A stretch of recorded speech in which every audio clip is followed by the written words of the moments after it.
24절에서 30절 말씀, 알곡과 가라지 비유로 은혜의 말씀 나눕니다. 좀 띄엄띄엄했는데 오늘 세 번째 시간이라는 거 기억하시는 분 계십니까? 우리가 첫 번째 하나님 나라 복음으로 살아내는 삶에 대해서 난 첫 번째 복음 설교하겠다고 말씀을 드렸고, 그 하나님 나라를 대부분 비유로 설교하시기 때문에 천국은 이와 같으니 하면서 그 비유 설교를 제가 시리즈로 드리겠다고 말씀을 드렸습니다. 그래서 제가 프랑스 가기 전에 씨 뿌리는 비유 기억나십니까? 13장 1절부터 시작하는 씨 뿌리는 비유. 오늘 두 번째 비유가 오늘 알곡과 가라지 비유인데요.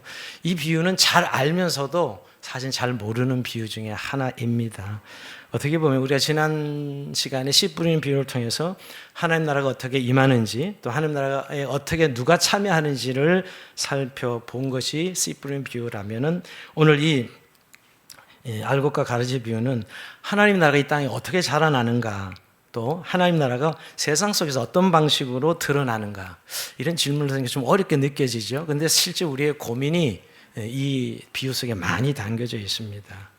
왜냐하면 여러분, 우리는 하나님 나라를 소망하며 예배하며 믿음으로 살아가고 있습니다. 그런데 우리의 현실은 어떻습니까? 사실 하나님 나라가 임했다고 우리가 믿긴 믿고 고백하는데 세상은 여전히 악하고 또 불의하고 또 교회도 혼란스럽고 뭐 큰 일이 없는, 어떻게 보면 하나님 나라 같지 않습니다. 하나님 나라가 임했다고 했는데 사실은 우리는 하나님 나라 같지 않은, 어떻게 보면 하나님 나라를 믿지 않고 그저 마지막 날에 이루어질 종말적인 하나님 나라만 믿고 살고 있지는 않은지 돌아봐야 됩니다. 즉 우리의 교회도 우리의 가정도 세상도 온전히 하나님 나라 같지 않다는 이 고민이 오늘 이 알곡과 가라지의 비유 속에 답이 있습니다. 자, 오늘 먼저 배경을 한번 살펴보면 24절 이렇게 시작합니다. 예수께서 그들 앞에 또 비유를 들어 이르시되 천국은 좋은 씨를 제밭에 뿌린 사람과 같으니, 자, 천국은 이와 같으니 이렇게 시작하죠. 예수님의 아주 익숙한 어법입니다. 근데 무엇과 같다 그랬는데 좋은 씨를 제밭에 뿌린 사람이 천국이라는 것이 아니라 알곡 가라지 전체 비유가 바로 천국은 이와 같다라는 내용이에요. 예, 그렇게 이제 제밭에 뿌린 씨앗이 있는데, 근데 사람들이 잘 때 원수가 와서 곡식이 뿌려진 위에 가라지를 덧뿌리고 갑니다. 자, 25절 그 말씀이죠. 사람들이 잘 때 그 원수가 와서 곡식 가운데 가라지를 덧뿌리고 갔더니, 자, 예수님 말씀하실 때 이 곡식은 밀입니다. 밀. 그 당시의 농사는 밀이죠. 근데 그와 더불어 가라지라는 게 있는데, 이 가라지는 사전 찾아봐도 잘 안 나와요, 사실. 성경적인 용어죠. 근데 가라지는 잡초가 아니라 알곡과 유사한, 즉 밀과 유사한 어떤 특정 종류의 유해한 식물입니다. 흔히 가라지를 이렇게 표현합니다. 독보리 이렇게 표현하기도 하죠. 밀과 아주 비슷하게 생겼지만 실제는 독성 성분을 포함한 잡초입니다. 이것을 먹으면 구토, 어지럼증, 설사를 일으킨다고 해요. 근데 문제가 있습니다. 독보리가 밀과 외관상 거의 구분이 되지 않아요. 이삭이 여물 때 비로소 구분할 수 있는데, 이때쯤이면 이미 뿌리를 깊게 강하게 내려서 밀의 뿌리들과 얽히게 됨으로써 제거가 불가능해서 농사를 망칩니다. 문제는 농사를 망치는 문제가 있어요. 그러니까 우리 옛날에 벼농사에 비유한다면, 벼농사 때 전 어릴 때 시골에 자라서 피라는 게 있어요. 피. 그러니까 벼와 피가 비슷해서 뽑지 않으면 안 돼. 잘 뽑아야 되죠, 여러분. 그것처럼 항상 밀농사를 지면 이 독보리라는 가라지도 함께 피어난다는 거예요. 그래서 그 당시 사람들은 원수를 협박할 때 이렇게 협박해요. 내 밭에 가라지를 뿌려버리겠어. 이렇게 협박한다고 합니다. 실제로 그런 일도 있었다고 하고요. 그래서 일종의 복수행위였던 것이죠. 그 당시 그래서 로마법은 이런 행위를 범법 행위로 규정하고 다스렸어요. 가라지가 뿌려지면 농사 망치는 것이죠. 근데 여러분, 이 농사가 엉망이 되어버렸다는 것을 알게 된 이 집주인들이 주인에게 와서 말합니다. 자, 27절 볼까요? 집주인의 종들이 와서 말하되 주의 밭에 좋은 씨를 뿌리지 아니했나이까? 그런데 가라지가 어디서 생겨나이까? 그럼 도대체 이게 잘 밀을 심어서 뿌렸는데 가보니 이 가라지가 뿌려져 있는 것이죠. 왜 이 밭이 이 모양이 되어 버렸지요? 이렇게 이야기해요. 왜 우리 밭이 정말 정성껏 잘 심었는데 밀을 왜 이렇게 되었지요? 이 밭이 왜 이 모양이 되어버렸지? 이렇게 이야기합니다. 요 말 좀 바꿔볼까요? 오늘? 왜 우리가 하나님을 믿으면서 세상이 이 모양이지요? 하나님 나라가 임했다는데 왜 세상이 이 모양이지요? 왜 오늘 하나님의 나라가 임했다는 교회는 왜 이 모양이지요? 하는 질문과 같은 질문이에요. 왜 밭이 이 모양이 되었습니까? 우리가 익숙한 말이죠. 그러다 주인이 그렇게 말합니다. 28절에 주인이 이르되 원수가 이렇게 하였구나. 원수가 이렇게 하였구나. 이렇게 대답하십니다. 그러니까 종들이 말하되 그럼 우리가 가서 이것을 뽑기를 원하시나이까? 이렇게 물어보는 것이죠. 자, 농사가 이렇게 된 건 망친 것은 자연적인 결과가 아닙니다. 즉 우리를 파괴하려는 원수가 한 짓 때문이라는 것이라고 성경이 정확하게 말하고 있습니다. 원수는 적극적으로 밤에 와서 가라지를 뿌려놓은 것이죠. 그래서 종들은 당연히 가라지가 뿌려져 있으니까 이 종들이 주님 그 가라지를 뽑기를 원하나이까? 라고 물어보는 것이 아주 성급한 열정을 보게 됩니다.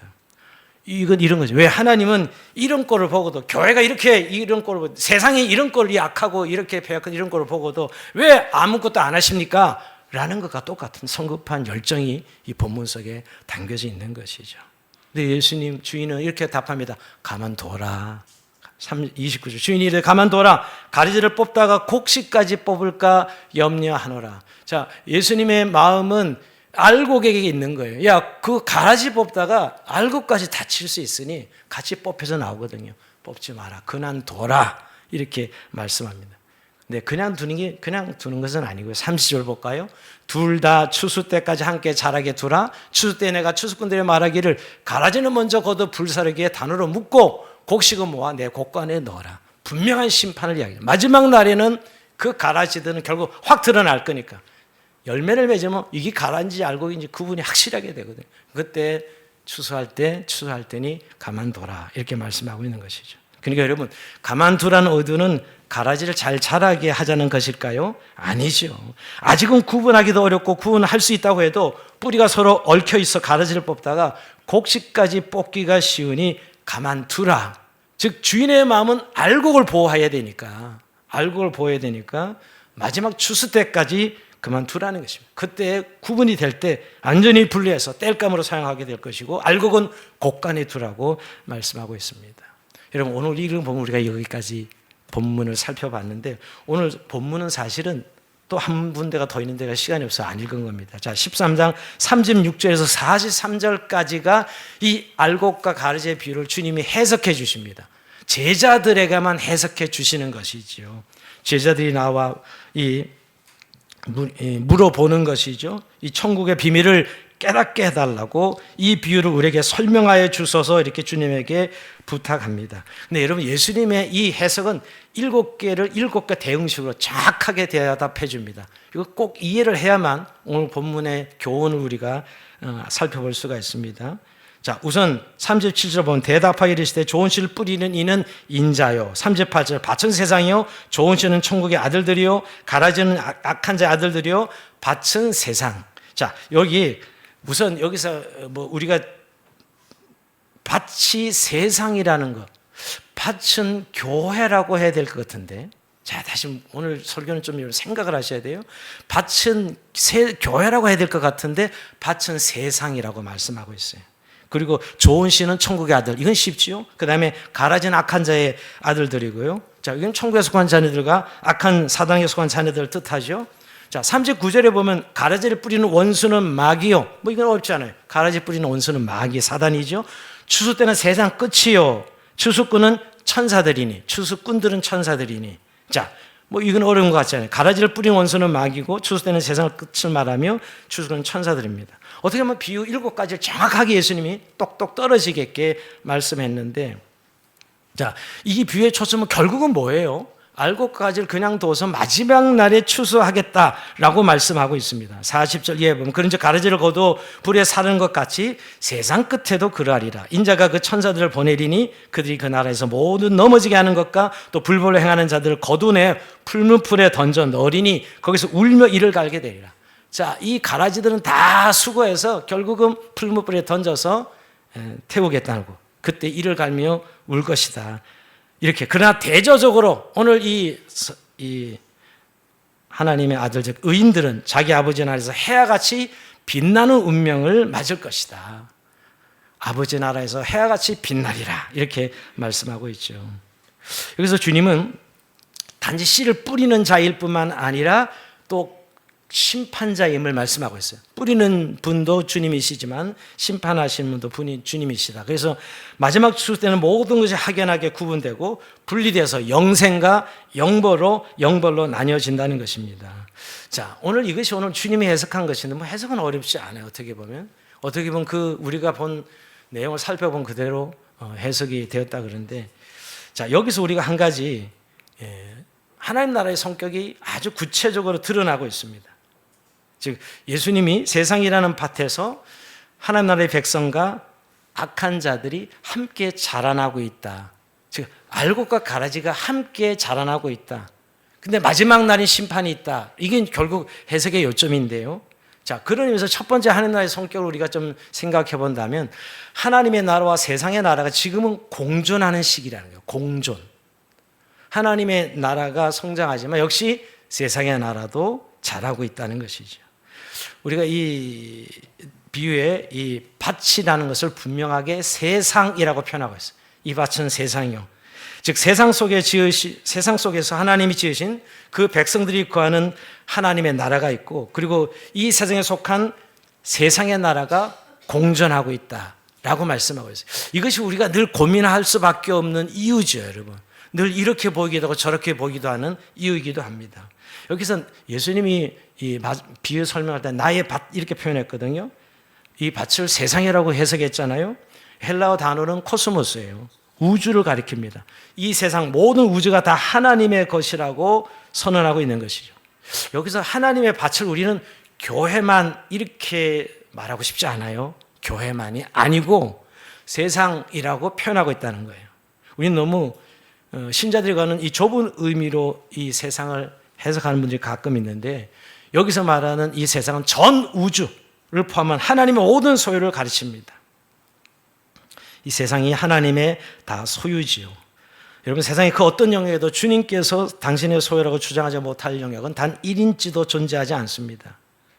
그러니까 여러분, 세상은 하나님의 나라의 영역, 마귀의 영역 이렇게 나뉘어진 게 아니에요. 주님의 영역, 마귀의 영역이 아니라 온 세상은 하나님의 것이고 하나님의 주권이 임하는 것이에요. 근데 우리는 이런 부분에 있어서 자꾸 어떤 이분법적으로 교회는 하나님, 뭐 세상은 마귀, 너무 이런 이분법적 사고에 익숙해서 이 이원론적인 어떤 사고방식 때문에 우리가 지금 이게 동시에 공존하는 하나님 나라가 지금 통치하고 다스려나가고 있으면서도 이 세속의 나라, 즉 사단이 이 가라지를 덧뿌리고 악의 세력이 들어와서 공존하는 이런 세상을 잘 이해하지 못하고 그냥 성경을 해석하는 그런 경우들이 많습니다. 그럼 세상은 하나님의 창조물이고 하나님의 밭이죠. 어떤 분은 그러면 하나님 나라와 세상 나라가 공존한다는 것을 잘 이해하지 못하는 분들이 있는데요. 이거는 하나님이 주권자인데 악한 마귀가 악한 씨를 뿌리고, 사단이 악한 씨를 뿌리고 간 거예요. 그런데 하나님이 그 악한 씨를 뿌리는 그 사단의 역사를 허용하고 있는 겁니다. 하나님 주권과 통치는 여전하지만 주님의 나라가 완성될 때까지는 이 사단의 역사를 허용하고 있는 거예요. 궁극적 이유는 여러분, 하나님의 하나님 되심을 드러내고 자기 백성들을 빛나게 만드시는 하나님 의도가 있어요. 그래서 어떻게 보면 이 세속의 나라에서 사단의 역사와 사단의 이 방해와 해방들을 허용하고 계신 것이죠. 하나님의 주권 아래에서. 근데 우리는 자꾸 하나님의 나라는 교회, 뭐 거룩한 거, 요건 악한 것은 사단, 이렇게 이분법 쫙 자르게 되면 하나님의 주권에서 잘 이해를 못하게 되는 것이죠. 여러분, 하나님 세상을 지으시고 보시기에 좋았더라 이렇게 이야기했죠. 근데 이 좋은 세상에 언제 문제가 생기죠? 여러분, 창세기 3장에 아담과 하와가 타락할 때 그때 마귀가 와서, 뱀이 와서 꼬이죠. 그때 악이 들어옵니다. 그때 하나님 지은 세상이 모두 선하였는데 죄가 들어옴으로 인생이 망가지고 자연이 망가지고 하나님의 관계가 파괴되어지고 하는 세상이죠. 자, 그때 이 사단이 가라지를 뿌린 것이죠. 가라지를 뿌린 것이죠. 그렇게 보면 여러분, 엄밀한 의미로 보면 저와 여러분 원래는 가라지였어요, 여러분. 원래는. 그런데 예수 그리스도를 우리에게 보내주셔서 우리를 하나님의 십자가의 은혜로 우리가 알곡이 된 것이죠.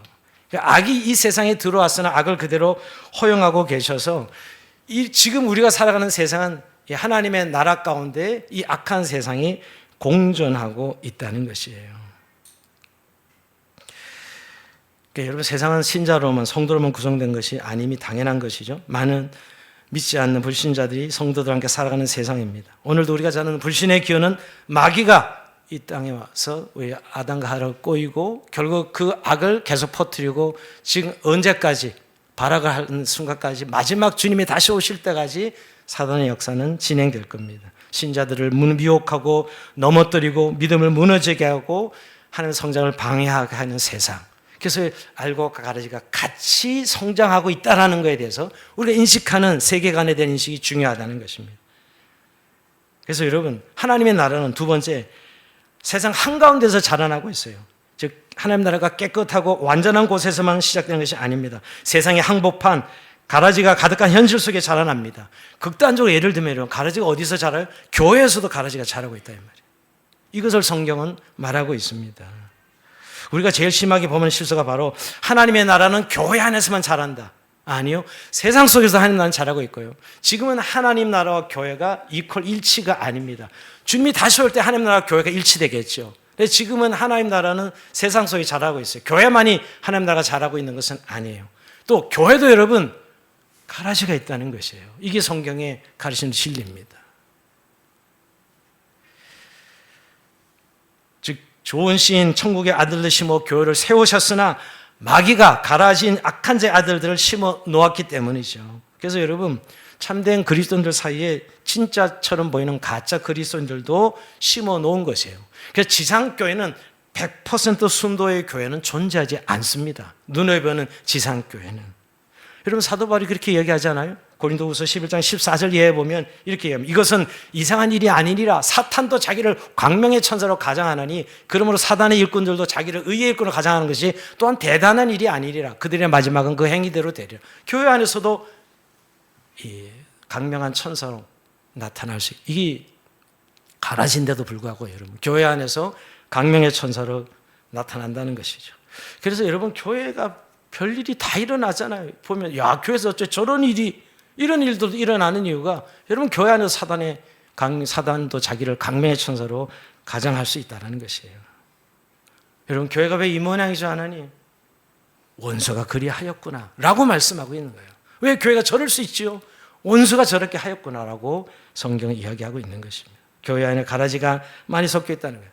여러분, 특별히 지도자들이 범하는 죄를 보면 야, 저런 것이 어떻게 교회에서 일어날 수 있어?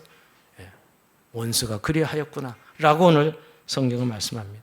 그렇다고 해서 여러분, 그냥 그런 것들을 가만히 다 내버려두라, 교회가 건증도 하지 말고, 그런 의미는 아니죠. 여러분, 교회는 거룩하게 하기 위해서 건증을 해야 되죠. 여러분, 거룩함과 순결함을 유지하려고 애를 써야 됩니다. 그럼에도 불구하고 여러분, 교회는 가라지가 얼마든지 있을 수 있다라고 성경이 이야기합니다. 여러분, 그래서 완전한 거룩을 이룰 것처럼 생각해서 성급한 열정으로 행하면, 그렇게 막 가라지 이건 있을 수 없어 하고 성급하게 심판하고 정죄하면 알곡이 다치고 알곡이 무너질 수 있다는 사실을 성경 말하고 있는 거예요.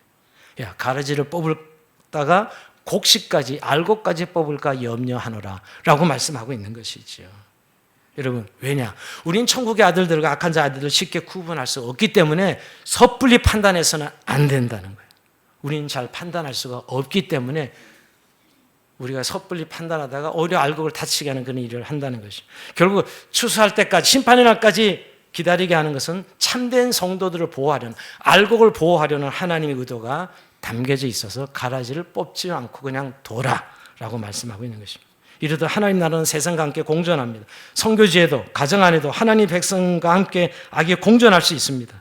우리는 왜 이렇게 이 모든 걸 당장 심판하지 않으시는가, 이렇게 답답할 때가 있죠. 그러나 예수님은 추수할 때까지 함께 자라게 하라, 이렇게 말씀하고 있는 거예요.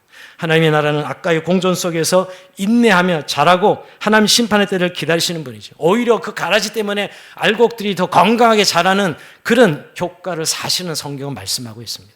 우리가 늘 산다는 건 그래서 성도가 고난이죠. 환난이 이 세상 가운데 늘 이 두 세계 속에 부딪히니까, 그러나 그걸 통해서 성도들이 더 온전해지고 성도들이 더 아름답게 세워진다는 사실을 말씀하고 있는 것입니다. 그래서 인내하며 우리를 씨를 뿌리고 심고 자라게 되는 것입니다. 그러나 여러분, 분명한 것을 강조하고 싶은 것은 세 번째, 하나님 나라가 완성될 때는 구원과 심판이 확 드러난다는 것. 너무나 분명하게. 지금은 확정적으로 판단할 수 없지만 장차 심판날에는 모든 것이 확연하게 드러나게 되고 각각 하나님의 공정한 심판을 받을 것이라고 말씀하고 있습니다. 지금은 다 섞여 살고 구분을 하기도 어렵지만 하나님 나라가 완성될 때는 확연하게 모든 정체가 드러나고 나눠질 것이라고 말씀하고 있는 것입니다. 지금은 잘 구분이 되지 않지만 최후 심판에는 확실하게 구분이 된다고 말씀하고 있습니다. 지금은 하나님 나라가 감춰져 있을 때가 많지만 장차 확실하게 분명히 던져져서 드러나서 악인들은 영원한 불에 던져지고 의인들은 아버지 집에서 영원히 해와 같이 빛날 것이다라고 말씀하고 있습니다. 여러분, 결국 하나님의 공의는 반드시 이루어진다는 것, 하나님의 심판이 반드시 있다는 사실을 가르치고 있습니다. 그러니까 너무나 성급하지 말고 추수 때를 기다리라 하는 것이, 우리가 늘 힘들고 괴로운 생을 살아가지만 이것이 우리의 소망이죠. 마지막 날 그때가 분명히 있기 때문에 알곡과 가라지가 나뉘어지는 나눔, 이것이 우리의 사실 미래의 분명한 소망이죠. 자, 이것을 우리가 한 가지 깨달아야 돼요. 또 하나, 우리가 이 알곡과 가라지의 비유를 또 깨달아야 되는 것은 이 세상에는 항상 마귀의 공격이 있다는 사실을 인지해야 됩니다. 예수 믿으면서 이성적인 분들은 마귀의 공격, 영적 전쟁 이런 이야기를 하면 시시하게 생각하고 믿지 않는 분들 의외로 많습니다. 성경은 분명히 이렇게 여러 번 강조하고 말씀하고 있는데요.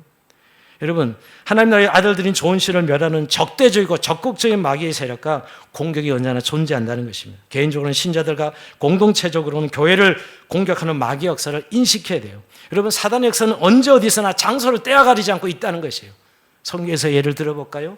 여러분, 사도행전의 초대교회가 얼마나 부흥했어요. 영적으로 엄청 성령이 충만한 교회였지만 아나니아 삽비라 사건이 있었습니다. 여러분, 아나니아 삽비라가 땅을 팔고 일부를 감추고 마치 전부인 것처럼 거지로 자신을 꾸밉니다. 그때 베드로가 어떻게 지적하냐 하면, 아나니아야, 어찌 사탄이 네 마음에 가득하여, 이런 그 성령 충만한 교회지만 네 마음에 어떻게 사탄이 가득하여 이런 짓을 하느냐고 책망하시지요. 여러분, 하나님의 공동체 안에도 이런 사단의 역사가 있어요. 오히려 우리는 사단, 그럼 외부의 박해를 먼저 생각하는데 우리의 내부의 위선도 거짓도 사단의 역사가 있기 때문에 이런 일이 있다고 말씀합니다.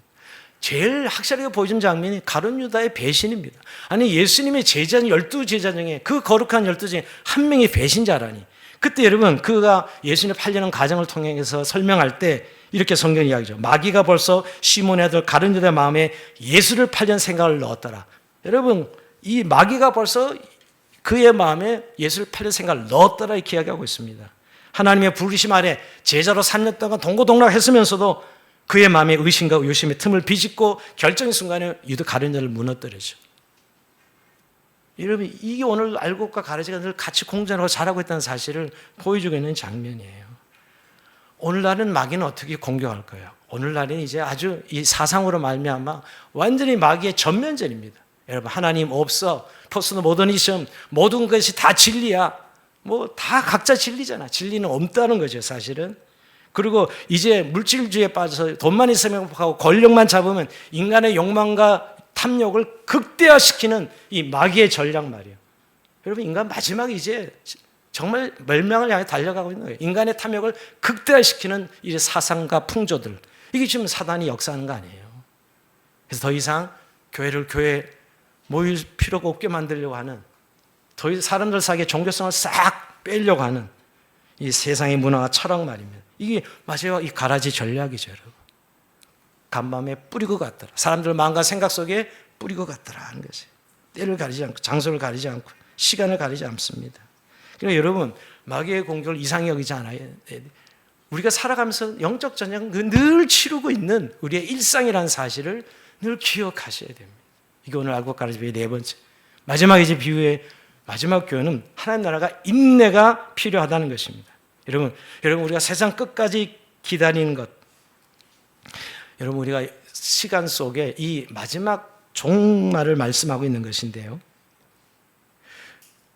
인내의 시간이 반드시 있어야 된다는 것. 그렇게 보면 믿음은 인내이다라고 표현해도 틀리지 않습니다.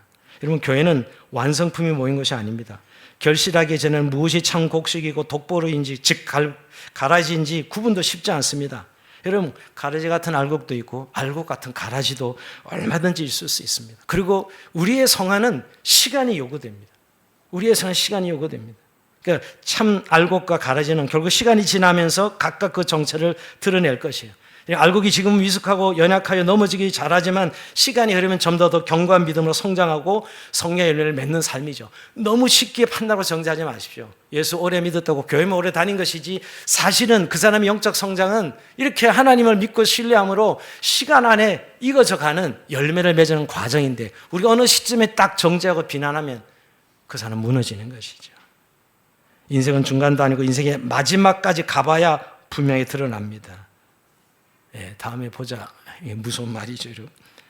오늘 근데 성경은 마지막에 확연하게 가라인지 알곡인지 갈라진다는 거죠. 그래서 바울은 이렇게 교회들에게 권면합니다. 데살로니가전서 5장 14절 또 형제들아 너희를 권면한 후에 게으른 자들을 검개하며 마음이 약한 자들을 격려하고 힘이 없는 자를 붙들으시며 모든 사람에게 오래 참으라 이렇게 이야기합니다. 초대교회에 이런 바울이 오래 참아야 된다는 것이죠. 왜냐하면 하나님의 인내는 구원의 기회가 되기 때문이고 성화의 기회가 되기 때문입니다. 그리고 여러분 왜 하나님이 세상이 이런데 이렇게 내버려 두십니까? 아니 교회가 이런데 왜 심판하지 않으십니까? 우리가 그런 열정이 일어날 때가 있죠, 여러분. 근데 이렇게 참으시는 이유가 뭘까요? 유예하시는 이유가 뭘까요?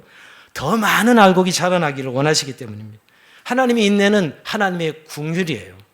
베드로후서 3장 9절 볼까요? 주의 약속 어떤 일이 더디다고 생각하는 것이 더딘 것이 아니라 어제 주께서 너희를 대하여 오래 참으사 아무도 멸망하지 않고 다 회개에 이르기를 원하시는 모든 인생을 구원받게 원하시는 하나님의 사랑이죠. 그래서 유예하고 있는 거예요. 저거 그냥 이게 아니라 계속 그 가운데도 그들을 구원받기를 원하시는 그들을 보시는 하나님의 인내입니다.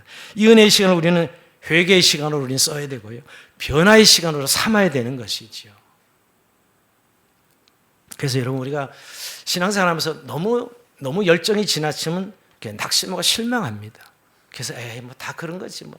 교회 내가 열심히 내봤자 내 신앙에서 열심히 해봤자 뭐 가보면 다 뭐 누구도 그렇고 이렇게 실망하고 낙심하는 이런 부류들이 있습니다. 성급하게 열심히 그리고 포기하는 것이죠. 알곡인데 왜 저러지? 왜 하나님이 함께 하시는데 왜 저러지? 이러면서 말입니다.